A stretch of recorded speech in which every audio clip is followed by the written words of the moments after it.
আজকের আলোচনার বিষয়বস্তু হজের গুরুত্ব এবং ফজিলত। আমরা গত সময়ে আলোচনা করেছি যে ইব্রাহিম আলাইহিস সালাম এবং তার ছেলে ইসমাইল এই দুইজন আল্লাহ তাআলার ঘর নির্মাণ করার পরে আল্লাহ তাআলার কাছে কাবাকে সামনে রেখে ইব্রাহিম ইসমাইল দোয়া করলেন। আল্লাহ তাআলা সূরা বাকারার 127 নম্বর আয়াতে এগুলো আলোচনা করেছেন। আল্লাহ বলেন, وَإِذْ يَرْفَعُ إِبْرَاهِيمُ الْقَوَاعِدَ مِنَ الْبَيْتِ وَإِسْمَاعِيلُ ইব্রাহিম এবং ইসমাইল কাবা ঘরের কাজ শেষ করার পরে আল্লাহ পাক রব্বুল আলামিনের কাছে ফরিয়াদ করলেন, ও রব্বানা তাকাব্বাল মিন্না, আল্লাহ তুমি আমাদের এই ঘরকে কবুল আর মঞ্জুর করে নাও। আল্লাহ তোমার ঘরকে আমাদের পক্ষ থেকে কবুল করে নাও। রব্বানা ওয়াজআল মুসলিমাইনি লাকা, এবং আমাদেরকে তোমার আনুগত্যশীল বান্দাদের অন্তর্ভুক্ত করে নাও। ওয়া মিন যুররিয়াতিনা উম্মাতাম মুসলিমাতান লাক, আর আমাদের বংশদের মধ্যে থেকে আমাদের বংশ থেকে এমন একজন ব্যক্তিকে সৃষ্টি করো মুসলিম আল্লাহ তাআলা, যে ব্যক্তি তোমার আনুগত্যশীল হবে। ও আরিনা মানাসিকানা ওয়া তুব আলাইনা, এবং আমাদেরকে ইবাদতের পদ্ধতি শিক্ষা দেবে। রব্বানা ওয়া বা'স ফীহিম রাসূলাম মিনহুম ইয়াতলু আলাইহিম আয়াতিকা ওয়া ইউআল্লিমুহুমুল কিতাবা।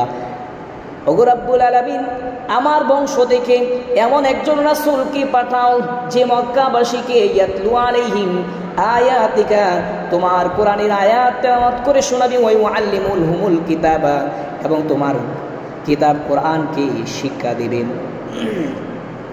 ওয়াল হিকমাতা, এবং তাদেরকে জ্ঞান শিক্ষা দিবে। ওয়া ইউযাক্কিহিম, মক্কাবাসীকে মূর্তি পূজার অপবিত্রতা থেকে তাদেরকে পবিত্র বানাবে। ইন্নাকা আনতাল আজিজুল হাকিম, নিশ্চয়ই তুমি পরাক্রমশালী প্রজ্ঞাময়। আল্লাহ তাআলার কাছে যখন ইব্রাহিম আলাইহিস সালাম দোয়া করলেন, কোন সময় দোয়া করলেন? সবচেয়ে দামি একটা ঘর ভালো কাজ করার পরে দোয়া করলেন, ঘর নির্মাণ করার জন্য। পরে বললেন, ভালো কাজের পরে যখন কোনো দোয়া করা হয়, আল্লাহ ভালো কাজের উসিলায় দোয়াটাকে কবুল করে নেই। আল্লাহ পাক রব্বুল আলামিন ইব্রাহিম আলাইহিস সালামের দোয়াটা কবুল করে নিলেন। আল্লাহ জানাই দিলেন, ইব্রাহিম যেই আবদার জানিয়েছেন মঞ্জুর হয়ে গেছে। আমি আমার প্যারা হাবিব, হাবিবে কিবরিয়া, আশরাফে আম্বিয়া নবী মুহাম্মদ সাল্লাল্লাহু আলাইহি সাল্লামকে আপনার বংশের মধ্যে পাঠানোর জন্য ওয়াদা করলাম। সুবহানাল্লাহ। ইব্রাহিম নবীর দোয়ার ফলে ইব্রাহিম নবীর বংশের মধ্যে আল্লাহ নবী মুহাম্মদ সাল্লাল্লাহু আলাইহি সাল্লামকে পাঠাইলেন। আমাদের রাসূল আসার পরে যখন নবুয়ত প্রাপ্ত হলেন, আল্লাহ পাক রব্বুল আলামিন এই উম্মতের উপরেও আমাদের মুসলিম জাতির পিতা ইব্রাহিম আলাইহিস সালামের যে ঘর নির্মাণ করেছেন, আহ্বান করেছেন হজ করার জন্য, সেই বিধান সম্পর্কে আল্লাহ সূরাতুল আলে ইমরানের 96 নম্বর 97 নম্বর আয়াত নাযিল করলেন। আল্লাহ বলেন, ইন্না আউওয়ালা বাইতি উদিয়া লিন-নাসি লাল্লাযী বিমাক্কাতা মুবারাকান ওয়া হুদাল লিল আলামিন, নিশ্চয়ই পৃথিবীর সর্বপ্রথম ঘর উদিয়া লিন-নাস, যা আমি মানুষের জন্য সৃষ্টি করেছি, লাল্লাযী বিমাক্কাতা মুবারাকান, যেটা পবিত্র ভূমি মক্কা শহরে অবস্থিত। আল্লাহ পাক রব্বুল আলামিন মক্কা না বলে বাক্কা বলছেন, বিবাক্কাতা। বাক্কা শব্দের অর্থ হলো মাথা নিচু করা। যেহেতু গোটা পৃথিবীর মানুষেরা সেখানে গিয়ে আল্লাহ তাআলার ঘর কানায় কাবাকে সামনে রেখে মাথা ঝুঁকায়, এজন্য আল্লাহ এই শহরের নাম বাক্কা শহর নামে আল্লাহ তাআলা আমাদেরকে জানান। ওয়া হুদাল লিল আলামিন, এবং গোটা বিশ্ববাসীর জন্য এই গড়টা হেদায়েত। এই গড়টা বিশ্ববাসীর জন্য আল্লাহ বলেন আমি হেদায়েত স্বরূপ বানিয়েছি। ফিহি আয়াতুম বাইয়িনাতুম মাকামু ইব্রাহিম, এবং এই ঘরের সামনে আছে মাকাম ইব্রাহিম, যেটা বরকতময় জায়গা। ওয়ামান দাখালাহু কানা আমিনান, আল্লাহ বলেন যে আমার এই ঘরে প্রবেশ করবে আমিনান, সে নিরাপদ থাকবে। তাফসীর কারকরা বলেন সে নিরাপদ দ্বারা উদ্দেশ্য হলো জাহান্নামের আগুন থেকে বান্দা নিরাপদ থাকবে। সুবহানাল্লাহ। যারা এই ঘরে প্রবেশ করবে জাহান্নামের আগুন থেকে নিরাপদ, আল্লাহ সার্টিফিকেট দিয়ে দিলেন, ঘোষণা করে দিলেন। আর এই হজ কাদের জন্য ফরজ? আল্লাহ বলেন ওয়ালিল্লাহি আলান নাসি, আল্লাহ তাআলার জন্য, হিজ্জুল বাইতি, বাইতুল্লাহ হজ করা আলান নাস, মানুষের জন্য আবশ্যক, দুনিয়ার সমস্ত মানুষের জন্য না। মান ইসতাতা ইলাইহি সাবিলা, যারা নিজের বাড়ি থেকে মক্কায় গিয়ে ফিরে আসতে পারে, এমন এই পরিমাণ টাকা তার প্রয়োজনের অতিরিক্ত থাকবে, তার উপরে আমি আল্লাহ বাইতুল্লাহ হজ করাকে খরচ করে দিলাম। সুবহানাল্লাহ। সাবিলা, পথ খরচ। ইস্তাতা, সক্ষম, মানে পথ খরচে যে সক্ষম, ওই ব্যক্তির উপরে আমি আল্লাহ বাইতুল্লাহ হজ করাকে খরচ করলাম। সুবহানাল্লাহ। আর হজ জীবনে শুধু একবার ফরজ হয়। নামাজ প্রতিদিন 5 ওয়াক্ত ফরজ হলেও হজ কিন্তু জীবনে মাত্র একবার ফরজ হয়। সেই পৃথিবীর সবচেয়ে ধনী ব্যক্তি হলেও ওই ব্যক্তির জন্য জীবনে একবার মাত্র হজ ফরজ। আর বাকি সময় যদি কেউ যায়, নিষেধ নাই, সেটা তার নফল হবে, কিন্তু হজ একবারই ফরজ হয়। হজ ফরজ হয়ে যাওয়ার পরে এবছর না সামনে বছর, সামনে বছর না এরপরের বছর, এভাবে যে ব্যক্তি অলসতাবশত পিছায় যায়, রাসূল তাকে ধমক দিয়েছেন হজ ফরজ হয়ে যাওয়ার পরে তাড়াতাড়ি হজ করো, হতে পারে আগামী বছর তুমি জীবিত থাকতেও না পারো, আবার জীবিত থাকলে পরে তোমার সামর্থ্য হারিয়ে যেতে পারে। যদি আজকে যে টাকা পয়সার মালিক সেগুলো ধ্বংস হয়ে যেতে পারে, আগামী বছর সে টাকা পয়সার মালিক নাও থাকতে পারে। অথবা এখন তোমার শক্তি সামর্থ্য আছে শারীরিকভাবে, এটা আগামী বছর থাকতে নাও পারে, হতে পারে স্ট্রোক করে মানুষের প্যারালাইসিস হয়ে গেছে, অথবা অ্যাক্সিডেন্ট করছে, বড় অ্যাক্সিডেন্ট, চলাফেরা করতে পারে না, এমন হওয়ার সম্ভাবনা আছে না? আছে তো, স্বাভাবিক, এরকম হতে পারে।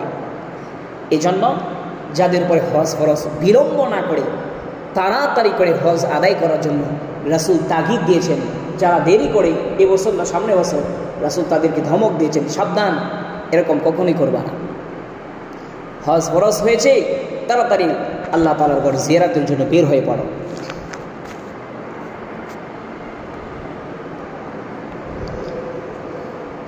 হজের কিছু ফজিলত সম্পর্কে আমরা হাদিস থেকে আলোচনা করি।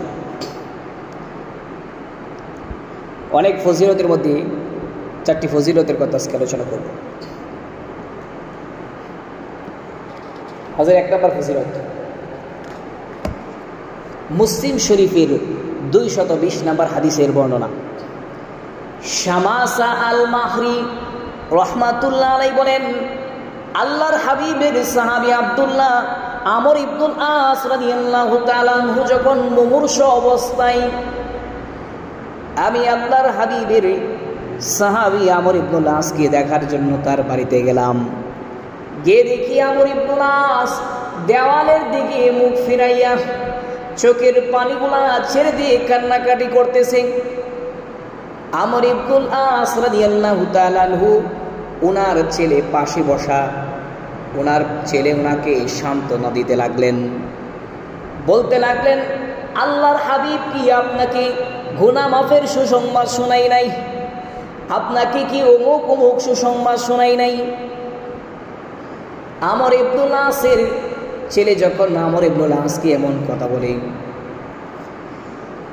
আমর ইবনুল আসের সন্তান যখন ওনাকে সান্ত্বনা দেয়, আমর ইবনুল আস তখন বলে,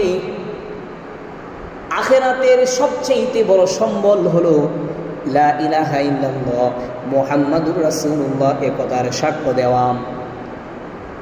আমি যখন ইসলাম ধর্ম গ্রহণ করি নাই, আল্লাহর হাবিব নবুয়ত প্রাপ্ত হওয়ার পরে সর্বপ্রথম আমি আল্লাহ রাসূলের বিরোধিতা করেছিলাম।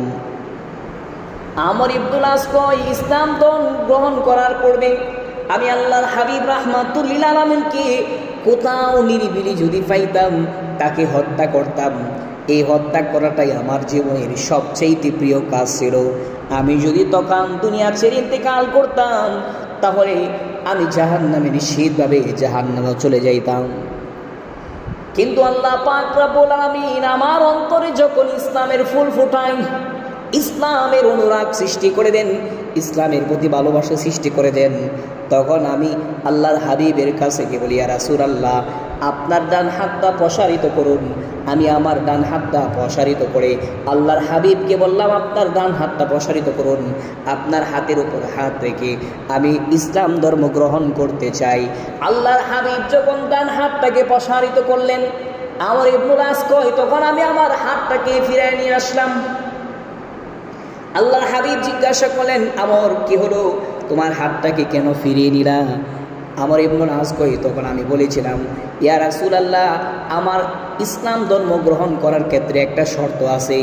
আমার শর্তটা হলো, আমি ইসলাম ধর্ম গ্রহণ করার আগে যত অন্যায় অপরাধ করেছি গো রাসূল, এই সবগুলো অন্যায় অপরাধ আল্লাহ তাআলা ক্ষমা করে দিবেন, এমন নিশ্চয়তা আমাকে দিতে হবে। এবার আল্লাহর হাবিব বলতে শুরু করলেন, ও আমর ইবনুল আস, তোমার মনে হয় জানা নাই, তুমি মনে হয় জানো না বিষয়টা।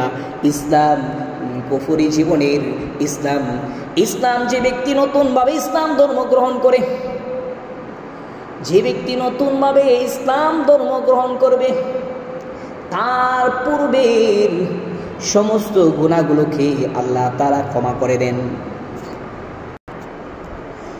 আল্লাহর হাবিব আমর ইবনুল আসকে বলেন, ও আমর ইবনুল আস, তোমার মনে হয় জানা নাই, যে ব্যক্তি ইসলাম ধর্ম গ্রহণ করে কাফের অবস্থায় যে অন্যায় অপরাধ সে করেছে, ইসলাম ধর্ম গ্রহণ করার সাথে সাথে তার জীবনের সমস্ত পিছনের গুনাহগুলোকে আল্লাহ মাফ করে দেন। এবং যে ব্যক্তি হিজরত করে, হিজরতও তার জীবনের পিছনের গুনাহ মাফ করে দেয়। আল্লাহ হাবিব বললেন, আন্নাল হাজ্জা ইয়াহদিমু মা কানা ক্বাবলাহু, এমনকি হজ এটা এমন একটা ইবাদত, যে ব্যক্তি ইখলাসের সাথে হজ করবে, হজ তার পূর্বের জীবনের সমস্ত গুনাহগুলোকে মাফ করে দিবেন। সুবহানাল্লাহ। হজের 2 নম্বর ফজিলত। আব্দুল্লাহ ইবনে আব্বাস রাদিয়াল্লাহু তাআলা আনহু বলেন, আমরা আল্লাহর হাবিবের কাছে মিনায় অবস্থান করছিলাম। তায়েফ থেকে একদল হাজিরা আল্লাহ রাসূলের কাছে এসে বলেন, ইয়া রাসূলুল্লাহ, আমরা হজের জন্য এসেছি, হজের কিছু ফজিলত আমাদের সামনে বর্ণনা করুন। আল্লাহর হাবিব রাহমাতুল লিল আলামিন বলেন, যখন হজের মৌসুম চলে আসে, পৃথিবীর আনাচে কানাচে থেকে মানুষ বাইতুল্লাহ এসে হাজির হয়ে যায়। হাজার হাজার লক্ষ লক্ষ মানুষ তখন উপস্থিত হয়ে যায়। আল্লাহ পাক রব্বুল আলামিন ফেরেশতাদের সঙ্গে গর্ব করে বলেন, আমার ফেরেশতারা তাকায় দেখো, পৃথিবীর আনাচে কানাচে থেকে আমার পাগল ফারা বান্দারা মক্কায় জমিনে উপস্থিত হয়েছে। এলোমেলো দলিমুলিন অবস্থায় লক্ষ লক্ষ টাকা খরচ করে আমার সন্তুষ্টির জন্য আরাফার ময়দানে এসে তারা হাজির হয়েছে। লাব্বাইক বলে হাজিরা দেয়। ও ফেরেশতারা, তোমরা সাক্ষী থাকিও, আমার ইজ্জতের কসম, আমার মহত্বের কসম, আমার যে বান্দারা ইখলাসের সাথে আরাফার ময়দানে অবস্থান করছে, অর্থাৎ বাইতুল্লাহ হজ করার জন্য আসছে, আমি তাদের জীবনের গুনাহগুলোকে মাফ করে দেব। শুধুমাত্র জীবনের গুনাহ মাফ করবো এমনটা নাই, তারা যদি 1 কোটি গুনাহ নিয়ে আসে, তাদের গুনাহগুলোকে আমি নেক দ্বারা পাল্টায় দিব। অর্থাৎ কেউ যদি কোটি কোটি গুনাহ নিয়ে বাইতুল্লাহ অবস্থিত হয়, এই কোটি কোটি গুনাহগুলোকে আল্লাহ নেক দ্বারা পরিবর্তন করে এগুলোকে কোটি কোটি নেকে রূপান্তরিত করে বান্দাকে আল্লাহ তাআলা বিদায় দিবেন। সুবহানাল্লাহ। হজের ফজিলত সম্পর্কে হাদিস নাম্বার 3, তাখরিজুল মুসনাদ হাদিসের এক কিতাব। এই কিতাবের মধ্যে আল্লাহ রাসূল সাল্লাল্লাহু আলাইহি ওয়াসাল্লামের একটা হাদিস। আল্লাহর হাবিব রাহমাতুল লিল আলামিন বলেন, 3 ব্যক্তি আল্লাহর জিম্মায় চলে যায়। 1 নাম্বার, কোন বান্দা যখন নামাজের উদ্দেশ্যে ঘর থেকে বের হয়, নামাজ শেষ করে ঘরে ফেরা পর্যন্ত সে আল্লাহর জিম্মায় চলে যায়। 2 নাম্বার, কোন মুজাহিদ যখন জিহাদ করার জন্য ঘর থেকে বের হয়, জিহাদ করে ঘরে ফেরা পর্যন্ত সে আল্লাহর জিম্মাদারিতে চলে যায়। 3 নাম্বার, হাজি ব্যক্তি যখন হজ করার জন্য ঘর থেকে বের হয়, হজ শেষ করে ঘরে ফেরা পর্যন্ত ওই বান্দা আল্লাহ তাআলার জিম্মাদারিতে চলে যায়। আল্লাহর জিম্মাদারিতে থাকা অবস্থায় কোনো হাজি অথবা মুসলমান মুসল্লি অথবা কোনো মুজাহিদ যখন আল্লাহর জিম্মায় তাকাই মারা যায়, মৃত্যুর সঙ্গে সঙ্গে আল্লাহ তাআলা তাদেরকে জান্নাতে পৌঁছায় দেন। সুবহানাল্লাহ। ঘর থেকে বের হয়েছে, নামাজের উদ্দেশ্যে বের হয়েছে, কোনো কারণে যদি মারা যায় সে সাথে সাথে জান্নাতে। এবং কোনো মুজাহিদ জিহাদ করার জন্য বের হয়েছে, ঘর থেকে বের হয়েছে, কোনো কারণে মারা গেছে, সেও জান্নাতে। হাজিও যদি পথে মারা যায় সেও জান্নাতে। সুবহানাল্লাহ। হাজের ফজিলত সম্পর্কে 4 নম্বর হাদিস, তিরমিজি শরীফের 820 নম্বর হাদিসের বর্ণনা। আব্দুল্লাহ ইবনে মাসউদ রাদিয়াল্লাহু তাআলা আনহু বলেন, আল্লাহর হাবিব বলেছেন, হজ এবং উমরাকে তোমরা একসাথে আদায় করো। মূলত যারা হজ করার জন্য যায় তারাও আগে পিছে হজের সাথে অনেকগুলো উমরা করে থাকেন।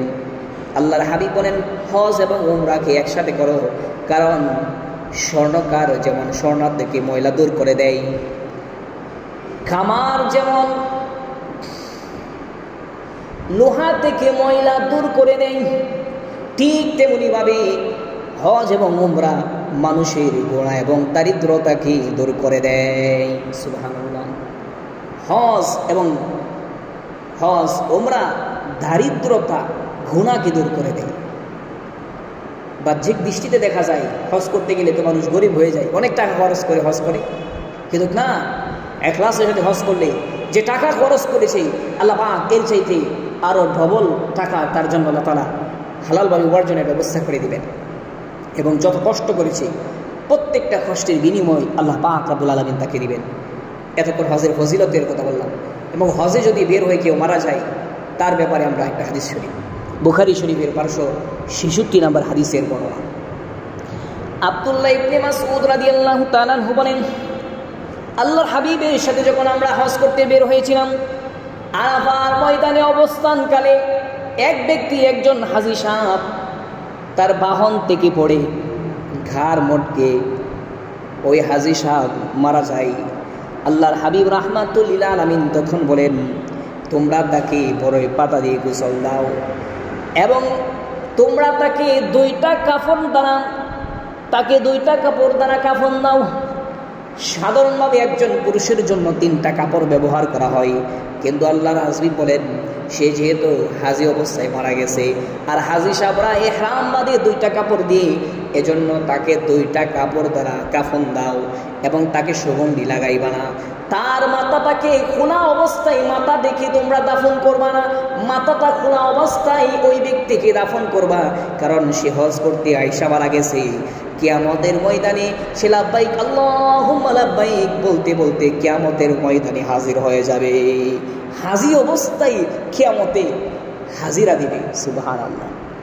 বাইহাকি কিতাবের আরেক হাদিসের মধ্যে আল্লাহ রাসূল বলেন, যে হাজী সাহেব হজে বের হওয়ার জন্য, হজ করার জন্য ঘর থেকে বের হয়েছে, সে রাস্তায় মারা যাক, হজে গিয়ে মারা যাক, বাইতুল্লাহ মারা যাক, আরাফার ময়দানে মারা যাক, অথবা ফেরার সময় মারা যাক, যে কোনো অবস্থায় মারা যাক, কিয়ামত পর্যন্ত ওই হাজী সাহেবের জন্য আল্লাহ পাক রব্বুল আলামিন হজ লিখতে থাকবেন।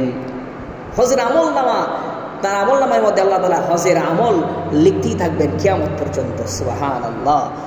এ হলো হজে গিয়ে মারা যাওয়ার ফজিলত। তায়েফ তওয়াফ করার ফজিলত। বাইতুল্লাহ সর্বপ্রথম গিয়ে তওয়াফ করতে হয়, এটাকে তওয়াফে জিয়ারত বলা হয়, এবং শেষেও তওয়াফ করতে হয়, সেটার নাম বিদায়ী তওয়াফ। তওয়াফ করার ফজিলত সম্পর্কে আরেকটা তিরমিজি শরীফের হাদিস শুনি। আল্লাহর হাবিব বলেন, যে ব্যক্তি আল্লাহর এই ঘরে তওয়াফ 7টা তওয়াফ করবে, আল্লাহ পাক রব্বুল আলামিন ওই বান্দার আমল নামায় গোলাম আজাদের সওয়াব, তখন গোলাম আজাদ করা ছিল অনেক বড় নেকের কাজ, ওই গোলাম আজাদ করার সওয়াব আল্লাহ তাআলা তার আমল নামায় লিখে দিবেন। আল্লাহর হাবিব আরো বলেন, একদল ফেরেশতারা তার যতক্ষণ পর্যন্ত ওই বান্দা তওয়াফ করে ততক্ষণ পর্যন্ত তার আমল নামাই আল্লাহ তাআলা নেক আমল লিখতে থাকেন এবং আরেক দল ফেরেশতারা তার আমল থেকে বদ আমল থেকে তার গুনাহগুলোকে কাটতে থাকেন। যতক্ষণ তওয়াফ করেন ততক্ষণ পর্যন্ত এই কাজ চলতে থাকে। সুবহানাল্লাহ। তওয়াফ করার অসংখ্য ফজিলত আছে। এই তওয়াফের কাজটা শুরু করতে হয় বাইতুল্লাহ শরীফের এক কোণার মধ্যে একটা পাথর আছে। এই পাথরের স্থান থেকে তওয়াফের কাজটা শুরু করতে হয়। যেই পাথরটা কালো পাথর নয়, হাজরে আসওয়াদ পাথর নামে আমরা চিনি। মূলত এই পাথরটা ছিল হলো এই পাথরটা জান্নাতের একটা পাথর। এই পাথর সম্পর্কে আল্লাহ পাক রব্বুল আলামিন বলেন এটা দুধের চাইতে সাদা ছিল। আমরা সবাই জানি গুনাহ সুস্থে সুস্থে একটু কালো হয়ে গেছে। এই জান্নাতি পাথর কিভাবে দুনিয়াতে আসলো এই ইতিহাসটা আমরা শুনি। আল্লাহ পাক রব্বুল আলামিন জান্নাতের মধ্যে সমস্ত রূহগুলাকে একত্রিত করেছেন। আদম নবী থেকে পৃথিবীর সর্বশেষ ব্যক্তি যিনি জন্মগ্রহণ করবেন, সমস্ত রূহ আল্লাহ তাআলা একত্রিত করেছেন। সমস্ত রূহ এর উদ্দেশ্যে আল্লাহ বলেন আলাস্তু বিরব্বিকা, রূহদেরকে বলেন আমি কি তোমাদেরকে সৃষ্টি করি নাই, আমি কি তোমাদের প্রভু নই? সমস্ত রূহেরা একত্র হয়ে জবাব দিলেন বালা, হ্যাঁ অবশ্যই আপনি আমাদের প্রভু।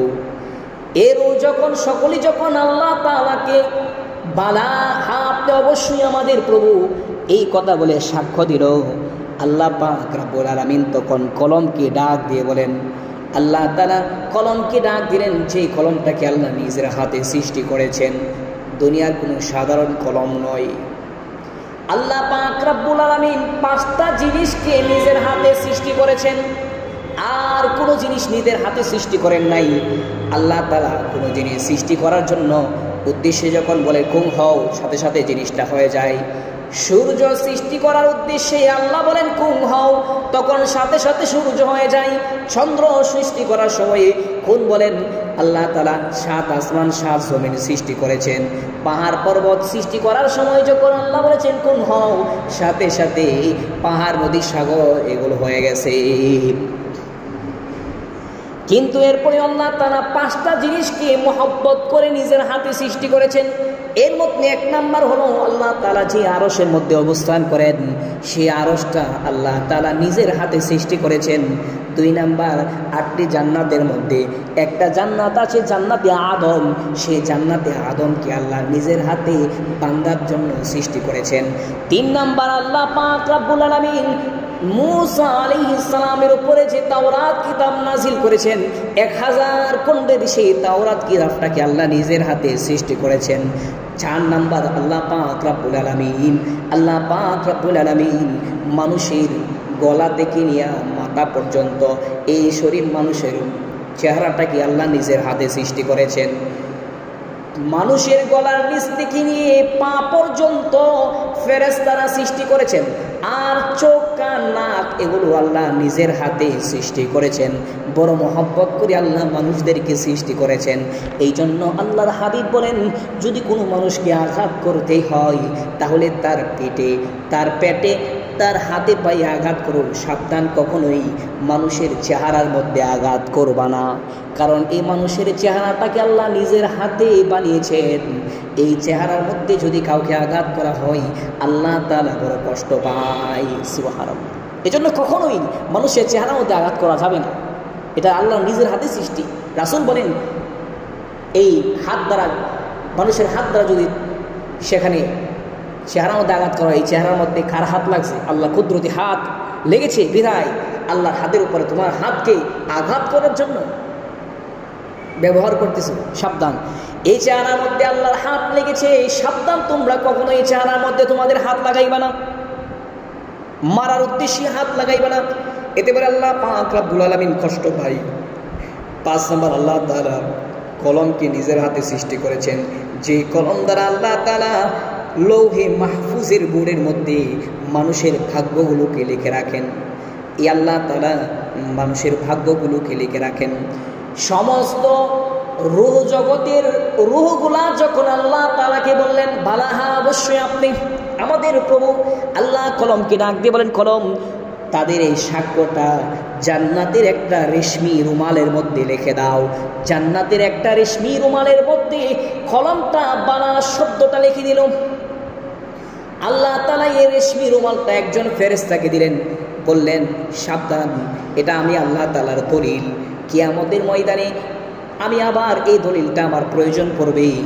যেমনভাবে আজকে তাদেরকে একত্রিত করে সাক্ষ্য নিলাম, কিয়ামতের ময়দানে আবার রূহগুলাকে একত্রিত করে সাক্ষ্য নিব, আর বলবো দুনিয়াতে গিয়ে কে কতটুক আমাকে মাবুদ হিসেবে মেনেছে। এই সাক্ষ্যটা আমি নিব। তারা অস্বীকার করবে, তারা যখন অস্বীকার করবে আমি দলিল হিসেবে বালা জান্নাতের রুমালের মধ্যে বালা শব্দটা লেখা তাদেরকে দেখাবো, আর বলবো তোমরা বলার সঙ্গে সঙ্গে এই রেশমি রুমালের মধ্যে আমি আল্লাহ লিখে রেখেছি, বালা হা বলে সাক্ষ্য দিয়েছ। সুতরাং অস্বীকার করার সুযোগ থাকবে না।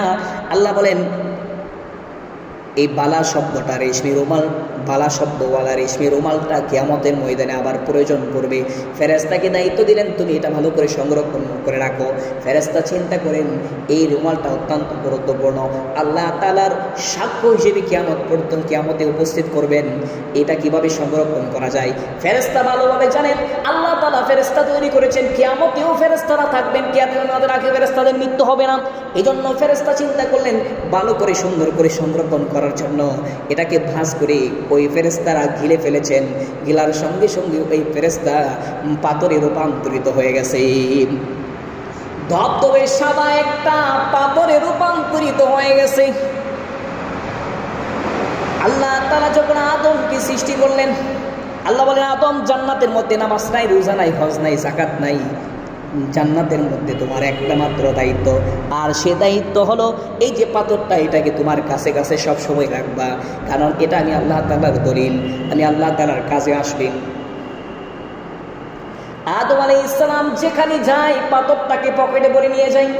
আদম আলাইহিস সালাম আমাদের মতো খাটো ছিল না, অনেক লম্বা ছিল বিদায় আদম আলাইহিস সালামের জন্য এই বড় পাথরটাও ছোট ছিল। এই জন্য আদম আলাইহিস সালাম এটাকে পকেটে ভরে নিয়ে যাইতেন। আদম আলাইহিস সালাম এই পাথর দ্বারা খেলাধুলা করতেন জান্নাতের মধ্যে। এরপরে আদম আলাইহিস সালাম যখন নিষিদ্ধ গাছের ফল খাইলেন, আল্লাহ বলেন, আদম দুনিয়াতে যাও। আদম আলাইহিস সালাম বলেন, ওগো রব্বুল আলামিন, জান্নাতের মধ্য থেকে আমি কি কিছু দুনিয়াতে নিয়ে যাইতে পারবো নাকি? আল্লাহ বলেন, হ্যাঁ, তোমার যা খুশি তা জান্নাত থেকে দুনিয়াতে নিয়ে যাইতে পারবা। আদম আলাইহিস সালাম বললেন, আমি কোনো কিছুই নিতে চাই না, যেহেতু আমি আবার জান্নাতে ফিরে আসব, আমার বাড়ি জান্নাতে, আবার আমরা জান্নাতেই ফিরে আসব, সুতরাং দুনিয়াতে গিয়ে কিছুদিনের জন্য অবসবাস করব। এজন্য দুনিয়াতে কোনো কিছুই নিতে চাই না, একটা জিনিস নিতে চাই, আল্লাহ যে পাথরটাকে আমার কাছে রাখার জন্য দায়িত্ব দিয়েছিল, এই পাথরটা দীর্ঘদিন নিয়ে আমি খেলাধুলা করেছি, যেখানে গিয়েছি সঙ্গে নিয়ে গিয়েছি, এই জন্য এই পাথরের প্রতি আমার একটা মহব্বত সৃষ্টি হয়েছে। রব্বুল আলামিন যদি অনুমতি দাও, এই পাথরটাকে আমি সঙ্গে করে নিয়ে যেতে চাই। আল্লাহ তাআলা বলে, আদম ঠিক আছে, যাও, পাথরটাকে তুমি তোমার সঙ্গে দুনিয়াতে নিয়ে যাও। এবার আদম আলাইহিস সালাম দুনিয়াতে রওনা হয়ে যাবেন, পাথরটাকে নিয়ে যাচ্ছেন, ওঠানোর চেষ্টা করছেন, কোনোভাবেই পাথরটাকে নিচ থেকে উঠাইতে পারে না। আল্লাহ পাক রব্বুল আলামিনের কাছে বললেন, ওগো রব্বুল আলামিন, কিছুতেই তো জান্নাত থেকে পাথরটা বের করতে পারি না। আল্লাহ পাক রব্বুল আলামিন পাথরকে ডাক দিয়ে বলেন, পাথর কি হলো তোমার, কেন তুমি আদমের সঙ্গে দুনিয়াতে যাও না? পাথরটা তখন আল্লাহর সঙ্গে কথা বলতে শুরু করে দিয়েছেন, ওগো রব্বুল আলামিন, আদম নিষিদ্ধ গাছের ফল খাওয়ার কারণে অপরাধ করেছে, আদম শাস্তি স্বরূপ দুনিয়াতে তাকে প্রেরণ করা হচ্ছে। আমি কি অপরাধ করেছি যে আমি আদমের সাথে আমি জান্নাত থেকে বের হয়ে দুনিয়াতে আমি প্রবেশ করব? আল্লাহ পাক রব্বুল আলামিন বলেন, তুমি কোনো অপরাধ করো নাই, আদম তোমার প্রতি তার মহব্বত সৃষ্টি হয়েছে, এজন্য আদম তোমাকে সঙ্গে নিয়ে যেতে চাই, আর তুমি আদমের সঙ্গে যাও, আবার তুমি জান্নাতের মধ্যেই ফিরে আসবা, তুমি জান্নাতের পাথর জান্নাতের মধ্যেই ফিরে আসবা, আদম আলাইহিস সালামের সঙ্গে দুনিয়াতে কিছুদিন গিয়ে অবস্থান করো। এবার পাথর বলতে লাগলেন, ওগো রব্বুল আলামিন, আদমের সাথে থাকতে থাকতে আদমের প্রতিও আমার মহব্বত সৃষ্টি হয়েছে, আমি যদি যাই আদমের কোনো উপকার আসবে কিনা, আদম সন্তানের কোনো উপকার হবে কিনা দুনিয়াতে গেলে? আল্লাহ তাআলা বলেন, হ্যাঁ, দুনিয়াতে আমি তোমাকে সবচাইতে মর্যাদাপূর্ণ আমার ঘরের মধ্যে তোমাকে স্থাপন করব। আদম সন্তান, তোমাকে যেমন ধবধব সাদা করে আমি সৃষ্টি করেছি, তোমার মতো ধবধবে সাদা করে আমি আমার আদম সন্তানের অন্তরটাকে আমি ধবধবে সাদা করে সৃষ্টি করেছি। তোমার মতন আমি ধবধবে সাদা করে আদমের অন্তরটা, আদম সন্তানের অন্তরগুলোকেও সৃষ্টি করেছি। এরপরে দুনিয়াতে আদম সন্তান যাওয়ার পরে আল্লাহ পাক রব্বুল আলামিন ডাক দিয়ে বলেন, আদম সন্তানের অন্তরটাকেও আমি তোমার মতো ধবধবে সাদা বানিয়ে সৃষ্টি করেছি। আদম সন্তান দুনিয়াতে যাওয়ার পর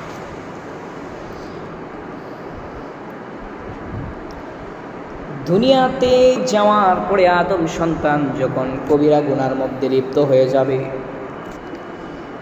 একটা কবিরা গুনাহ করবে, আদম সন্তানের অন্তরের ভিতরে কালো দাগ পড়ে যাবে, আরেকটা কবিরা গুনাহ করবে, আরেকটা দাগ পড়ে যাবে। এইভাবে তাদের দবদবে সাদা অন্তরটা কালো অন্তরে রূপান্তরিত হয়ে যাবে। আর এই কালো অন্তর নিয়ে যখন বাইতুল্লাহ শরীফ জিয়ারত করার জন্য আসবে, এবং যে হাজী সাহেবরা তুমি সাদা পাথরের মধ্যে চুমা দেবে, আমি আল্লাহ তাদের কালো অন্তরটাকে তুমি সাদা পাথরের মধ্যে স্থানান্তরিত করে আমার বান্দাদের অন্তরগুলাকে আবার সাদা বানায়া দেব।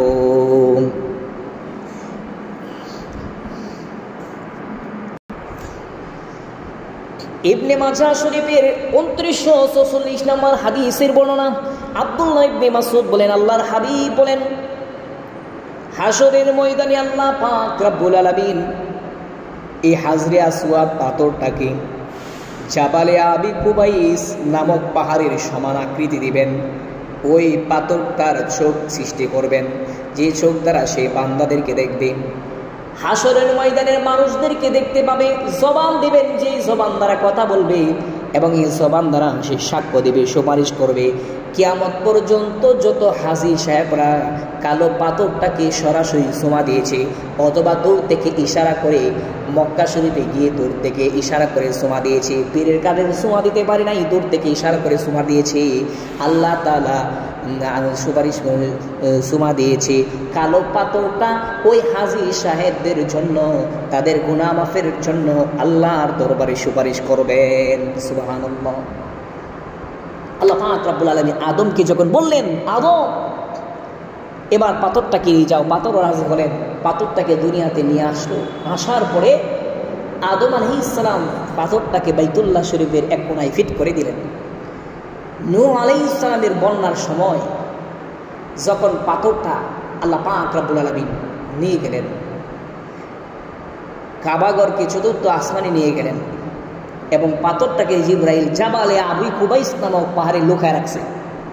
পরবর্তী সময় ইব্রাহিম আলাইহিস সালাম বাইতুল্লাহর কাজ শেষ করার পরে ইসমাইলকে ডাক দিয়ে বলেন, ইসমাইল, আমি তো হজের ঘোষণা দিয়ে দিলাম আল্লাহর কথা অনুযায়ী, এখন হজ করার জন্য তো পৃথিবী থেকে মানুষরা, অসংখ্য মানুষ আসবে, তারা যখন হজ করতে শুরু করবে, বাইতুল্লাহ তাওয়াফ করবে, তাওয়াফের চিহ্ন দেওয়ার জন্য বাইতুল্লাহর এক কোণার মধ্যে একটা পাথর দিয়ে চিহ্ন দিতে চাই, একটা পাথর নিয়ে আসো। ইসমাইল আলাইহিস সালাম একটা পাথর খুঁজতে লাগলেন, অনেক পাথর পাইলেন, কোনো পাথর মন মতো হয় না। আরেকটু সামনে গেলেন, আর এই দিক দিয়ে আল্লাহ জিবরাইলকে পাঠালেন, যাও এই হাজরে আসওয়াদ পাথরটাকে জাবালে আবি কুবাইস থেকে বের করে, যে এটা লুকায় রাখছেন, জিবরাইল বের করে মানুষের বেশ ধরে ইসমাইল নবীর কাছে আয়েশা বলেন, ইসমাইল, কি পাথর পূজার জন্য তোমার বাপের ইব্রাহিম, তোমার পিতা ইব্রাহিম কি তোমাকে পাথর নেওয়ার জন্য পাঠাইছে? হ্যাঁ, পাথর নেওয়ার জন্য পাঠাইছে। আপনি কিভাবে জানলেন? বলে, আমি মানুষ না, আমি হলাম জিবরাইল। তুমি এই পাথরটা নিয়ে যাও, গিয়ে বলবে আল্লাহর নির্দেশ হলো এই পাথরটা যেন বাইতুল্লাহর এক কোণার মধ্যে সেট করে দেয়। এই অনুযায়ী ইব্রাহিম আলাইহিস সালাম পাথরটাকে সেট করে দিলেন। আজও পর্যন্ত আসেন, কিয়ামত পর্যন্ত থাকবেন, এবং এই পাথরটা সাক্ষী দিবেন। সাক্ষ্য দিবেন। আল্লাহ তাআলা আমাদের সকলকে পাথরে দূর থেকে অথবা কাছে গিয়ে সরাসরি চুমা দেওয়ার তৌফিক দান করুন। সুবহানাল্লাহ, আলহামদুলিল্লাহ, আমিন আমিন, সুবহান।